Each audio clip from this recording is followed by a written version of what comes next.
Good evening, everybody. Happy Monday. It's July the 4th, so happy Independence Day to all my American viewers out there. And we just wrapped up the Canada Day long weekend, so happy Canada Day to all my viewers as well.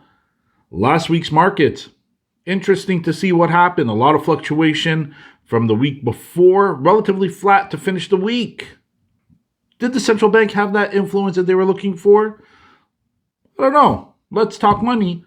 Let's talk market preview for the week.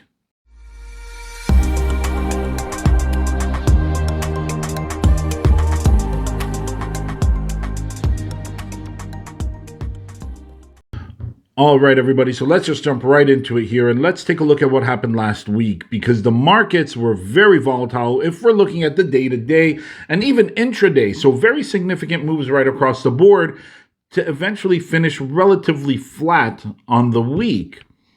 What makes this interesting is it's starting to show that there are buyers here, but there are also still very significant sellers. The question is, what is causing each side to build support here? So why are the buyers coming in and why are the sellers? Is there money flowing back into the market? Yes, absolutely. Is there market and fear still out there and money moving back out of the market? Yes, absolutely.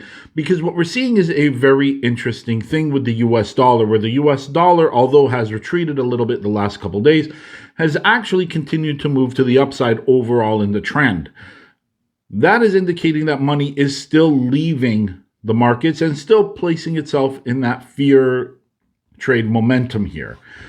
But at the same time, if we take a look and explore that 10-year yield, it is dropping. Now, typically that's an indication that it's bond buying. But the reality is, although there is a lot of purchases there, it is not the average Joe switching their portfolio saying, I need to buy some debt here.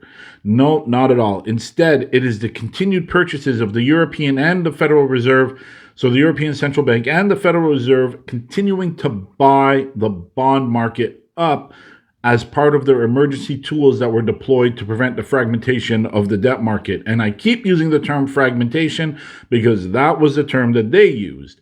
Now, the reality is all they're doing is propping up the debt market here to avoid the collapse that we nearly experienced just a few short weeks ago. The result? Establishing some level of confidence in the market. And that is why here we're starting to see more buyers coming in. The problem is we're continuing to see fear because the reality of a recession is still far from out of scope. And the second major one is inflation. See, even if we raise interest rates again at 75 basis points, even if they decided to go and raise it a full percent, at the end of the day, it's not really going to make a difference. And in fact, it's playing the opposite role, creating an aggressively hyperinflationary environment. After all, I've said this a million times, if the rate of interest and inflation are not at least on par, you will accelerate the rate of inflation. At the same time, printing additional money for purchasing bonds or buying up the debt is also inflationary because you're adding to the money supply. And I assure you, they are adding to the money supply. Later this week, we'll get into the charts by the Fed. So overall, where do I think the markets are going to go?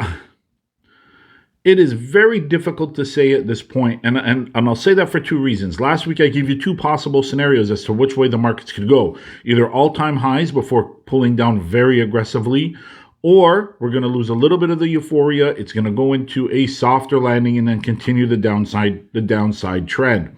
I'm a believer we're probably going to go into a little bit of a softer market and it's going to go back to the downside trend.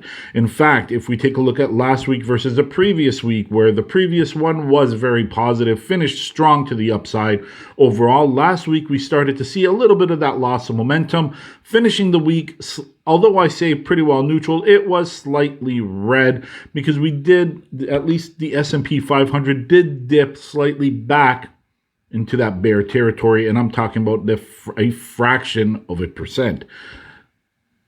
So this week coming, we can take a look at the TSX this morning. Toronto, The Toronto Exchange actually finished 167 points in the green, pushing it back over 19,000 points, which is a strong move and a significant move here, a very positive sign. But even if we take a look at futures on the day for the U.S., the futures, again, relatively flat with a slight lean to the red.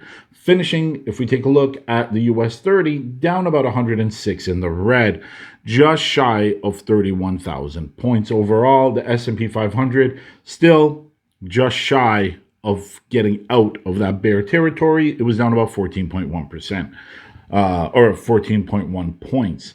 So overall, the markets are still continuing to see that little bit of downside pressure, although not significant. It is giving the appearance of a potential soft landing, at least until the next round of numbers come out and reality sets back in. Inflation isn't going anywhere, it's accelerating. Jobs numbers are continuing to struggle. Manufacturing numbers are still absolutely horrible. Housing numbers are horrible. It's the reality of the situation right now. And that is exactly what we need to keep our eye on. Not so much what's going on with the market, more so what's going on around. Because eventually the Fed will reverse course, will stop raising interest rates, will focus on the recession, which I've said many times will happen. And then we'll start to see that reversal coming in. Again, it'll continue in a hyperinflationary environment.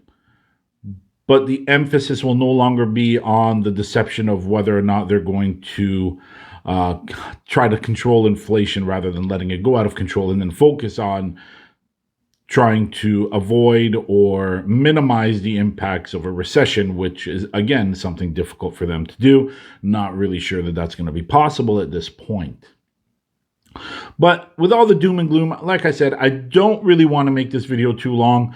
So this week, what are we watching? Well, let's keep our eye on precious metals this week, because silver had taken an absolute beating last week, dipping below critical numbers of $20. It's sitting currently a fair bit lower. Let me pull up the chart here for commodities as we look at silver, which finished at $19.93. So that's a little bit higher than it closed on Friday, which was around $19.75.